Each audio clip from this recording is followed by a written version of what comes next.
Hey guys, so today I thought we'd talk about recordings, how to evaluate good ones and how to find them, because score study and listening to music with the score is really an important part of the learning process, and sometimes it's hard to find good recordings.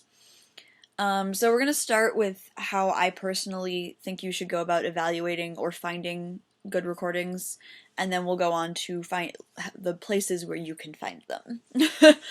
um, so the first thing is who's playing the piece, and are they a specialist in that area? I'm not gonna listen to Emmanuel Pau playing an avant-garde contemporary piece. I'm gonna try to find Robert Dick or Claire Chase or Molly Barth or someone who I know is a specialist in that field. Whereas I'm not as interested in hearing someone like Ian Clark or Claire Chase play the standard repertoire. While they're very, very good at it, it's not what they do. And someone like Emmanuel Pau or Robert Langevin or the million of different soloists that there are in the world are going to be a lot better recordings, in my opinion. That being said, I think it's really cool to hear contemporary specialists play other music because it proves that we're not just contemporary specialists. But if I'm looking for a study recording, I'm gonna go with someone that's safe. And this, keep in mind that I really recommend that you listen to multiple recordings of anything you're learning, but this is kind of like finding the first one that you know is good. For orchestra things, go with an orchestra that you know is good, like the top 10. So Berlin, Vienna, London, Concertgebouw, Chicago, Cleveland, New York, Boston, LA. Any big city really, but the ones that you know have a good reputation. And if you play a specific instrument that you are listening for, try to pick ones with principal players that you like.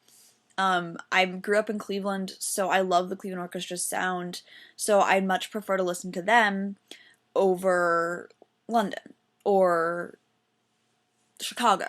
And that's not anything against the orchestras, it's just I like the sound. But that being said, if I have access to a Berlin recording, I'm gonna pick the Berlin recording because ridiculously good orchestra. So going for the name is always safe. It gets harder with chamber ensembles because who knows chamber ensembles off the top of your head? I can name a few, but not enough to be able to tell you whether a recording of a wind quintet is good or not. So Google the ensembles, see if they have decent biographies, if they've done things, if they seem like a reputable ensemble. And if it's a professional recording, chances are they're pretty good. That's not always true. But if you find that they're working and doing good things and have an internet presence, that's a pretty safe bet. It's harder with contemporary music again, but we'll get there in a second. And if you listen to a recording and it's flawed and you can tell, stop. If it's a live recording, that's a different thing, but I suggest that you try to find a studio recording as your first listen, and then the live recordings can come later, because they're going to take different risks in a live recording than they would in the studio, and there are going to be more mistakes in a live recording. So it's great to hear how someone would do it live, and that authenticity is really important as well, but when you're first learning the piece and you're doing your initial score study, you want something that's as close to the score as possible. So, you now kind of know how to find good, or like how to identify a good recording. Where do you find them? If you're in university, your university library will have a subscription to Naxos. If you are not in university, your public library may or may not. Most of them do, and if not, you're a little SOL, but there's other things that we will talk about in a second.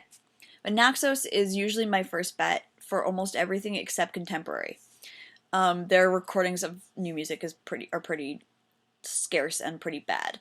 But they're gonna have a ton of different recordings of most everything, and it's gonna be pretty reputable ensembles. Sometimes there's old recordings and the quality is kind of questionable, or the sound the sound is just a different sound, because if you guys don't know, orchestras have really changed over the past 100 years, if not before that. So it's really, if you're listening to a recording from the 40s, it's gonna be a very different experience. That being said, it can be cool. But they have Berlin, they have Cleveland, they have all of the big names. Can you tell which orchestras I really love? And they're gonna have the major soloists in most instruments. So for flute, they're gonna have Emmanuel Paillard recordings. They're gonna have Robert Langevin. They have Jeffrey Kainer. They have all of these big names that you all know. Some of these people I don't especially love, but they have quality recordings. So Naxos is a great thing. The next most popular thing is YouTube. And YouTube is a mixed bag, because you're gonna get amazing recordings live and studio that people have posted, or the performers themselves have posted, and you're also gonna get some people who really should not be recording this music and posting it to the internet. They probably shouldn't be playing it at all, but more power to them, I guess. And you're gonna get some things in between. You're gonna get some really talented young players who played things on their recital, so you're gonna get some really cool live recordings. You might get some recordings of things that you don't necessarily have access to normally because someone played it on a recital and posted it to YouTube. Or you're gonna get things by composers that have only been played once. Like some of my recordings from my recital are very unusual pieces. So I have one of the few videos of them on YouTube. So okay, if that's the only thing you have access to, that's what has to happen. But again, trying to find the reputable performers is the most important thing. Again, go for the name. A lot of people have started posting their own recordings on YouTube. I know Claire Chase especially has most of her professional recordings on YouTube as well as live things. So YouTube can be a really great resource. You just have to be really, really careful. And that's where if you hear massive mistakes within the first minute, stop listening and try to find something else. Or tuning, or if there's something wrong with the recording, it's not worth it. And then you have streaming services like Spotify. I don't really use them very often, and the ads annoy me to no end. But they also have access to really great recordings and really great ensembles, so that's another thing to keep in mind. If you don't mind the ads, that's great, or you have the premium package, which I'm not about to pay for streaming services, I'm sorry. But you have another set of recordings, because the Naxos only posts things that have a relationship with Naxos. I think a lot of them were published through them, or the publisher has leased the rights to Naxos. Whereas Spotify has a different set of recordings. They might have some overlap, but they aren't going to necessarily have the same ones or the same ensembles.